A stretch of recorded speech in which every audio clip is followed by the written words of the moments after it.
By any measure, the Syrians left in Eastern Ghouta have endured more than what is humanly imaginable. The only thing abundant in this besieged district outside Syria's capital, Damascus, is despair.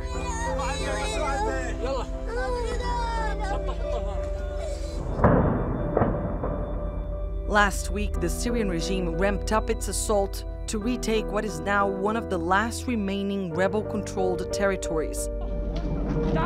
6 days of relentless bombardment killed nearly 300 people. It was one of the deadliest weeks in Syria since the war began. People are under the rubble. Civilians, children. What else is there to say? We're tired of talking about this. Everyone can clearly see it. The shelling is exclusively targeting civilians. They can't face fighters, so they come and strike us. If Damascus gets targeted, we get revenge strikes that target us civilians only. There was no shelter from the shelling. Children were targeted, and when the wounded were taken to hospitals for treatment, medical facilities were bombed too. Death and destruction were everywhere. Eastern Ghouta has been suffering for years. The regime surrounded the district in 2013. Almost nothing has gotten in since, and almost no one gets out. An estimated 400,000 people are trapped inside the enclave and face severe shortages of food, fuel, and medical supplies.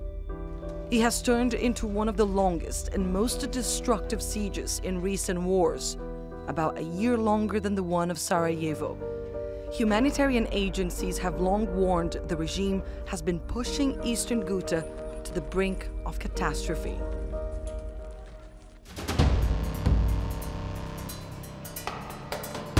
It all started with peaceful anti-government demonstrations in 2011.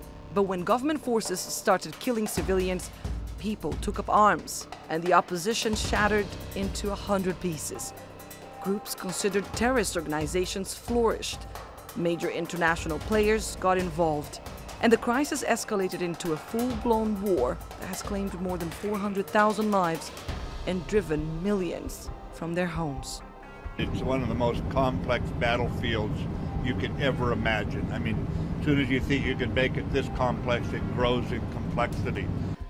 Since the US, Russia, Iran, Turkey, and Israel got dragged into the conflict, the stakes have gotten higher. These major military powers have different interests and at times different enemies.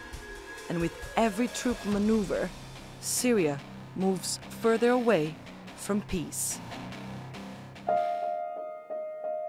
Those who are fighting on the ground in Syria are also the ones leading diplomatic attempts to resolve the conflict.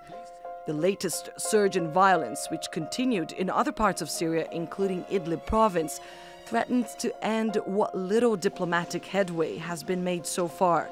That includes the de-escalation agreement brokered by Moscow, Ankara, and Tehran to reduce violence around the country and pave way for peace talks. Humanitarian diplomacy seems to be totally impotent. We're getting nowhere at the moment. The diplomatic stalemate is likely to push Syria's war well into its 8th year.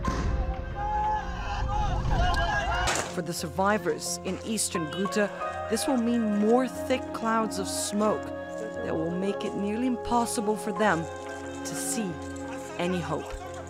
Anelise Borges, The Newsmakers.